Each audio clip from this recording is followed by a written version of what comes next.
మిత్రులకు నమస్కారం. గత 3 రోజుల క్రితం మనం తేజస్వి ఛానల్ ఎవరైతే బన్ అమ్ముకునే అతన్ని బదనాం చేసి పెద్ద ఇష్యూ చేశారో ఆ తేజస్వి ఛానల్ మేడం ప్రియా చౌదరి గారికి బహిరంగ సవాల్ చేసాం. ₹1,00,000 బహుమానం ప్రకటించాం. ఏదైతే ఆ కోవా బన్లో ఉమ్మి ఊసి ఇచ్చాడు అని తేలిస్తే ₹1,00,000 ఇస్తామని చెప్పాం. ఇంతవరకు ఏమి రెస్పాన్స్ లేదు. అలాగే ఈరోజు మరొక సవాల్ భరతవర్ష ఛానల్ వాడేం చెప్తాడంటే ఇతను అమాయకంగా కనిపిస్తున్నాడంట. ఎవరు? ఆ బండ్లు అమ్ముకునే వలి. కానీ ఆ తర్వాత ఏం చేశాడంటే వాళ్ళ ముస్లిం మత పెద్దల దగ్గరికి వెళ్ళి టోపీ పెట్టుకుని దీన్ని ఒక అంటే మత కోణంలో తీసుకెళ్ళాడంట. అతను సక్సెస్ అయ్యాడంట.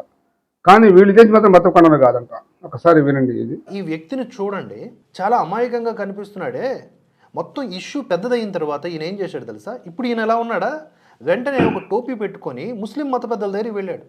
అంటే ఆయన ఒక ముస్లిం అన్నమాట. ఇప్పుడు తన మీద దాడి చేసిందైనా మత కోణం కానీ కాదు, కానీ మతపు కోణం లాగా మార్చి సక్సెస్ అయ్యాడు. ఈ ఇష్యూ జరిగిన తర్వాత మత పెద్దల దగ్గరికి వెళ్ళి టోపీ పెట్టుకుని ఏదైతే మతం రంగు పుణ్యాలని చెప్తున్నాడో టోపీ పెట్టుకుని మత పెద్దల దగ్గరికి వెళ్ళాడని చెప్తున్నాడు. అది కనుక నిరూపిస్తే ఈ భరతవర్ష ఛానల్ వాడికి వీడికి కూడా ₹1,00,000 బహుమానం. ఎక్కడా ఇప్పటివరకు ఆయన టోపీ పెట్టుకోలే ఎక్కడ. పైగా ఈ భరతవర్ష ఛానల్ వాడు చెప్పినట్టు వీళ్ళకి అతనికి అన్ని తెలివితేటలు లేవు. ఆ వలి అనే అతనికి ఏదో వ్యాపారం చేసుకోవడానికి వచ్చాడు. వీళ్ళు దాన్ని చిలువలు పొలువలు చేసి దీనికి మతం రంగు పులిమాడని అన్ని తెలివితేటల దగ్గర లేవు. నేను అతనితో ఫోన్లో మాట్లాడా. ఏదైతే ఇష్యూ జరిగిందో ఇక ఆ దెబ్బకి భయభ్రాంతులయ్యి ఆ రేత్రి ఇంటికి వెళ్ళిపోయారు.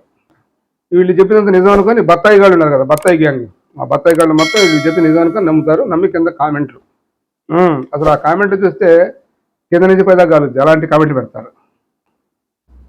భరతవర్ష ఛానల్ వాడికి మరొకసారి నా సవాల్, ఆ షేక్ వలి అనే ఆ కోవబన్ నమ్మిన వ్యక్తి టోపీ అక్కడ ఇష్యూ జరగడంతో వెంటనే పోయి టోపీ పెట్టుకుని ఆడ ముస్లిం మత పెద్దల దగ్గర కూర్చున్నాడు అని చెప్పాడు. అది కనుక నిరూపిస్తే ₹1,00,000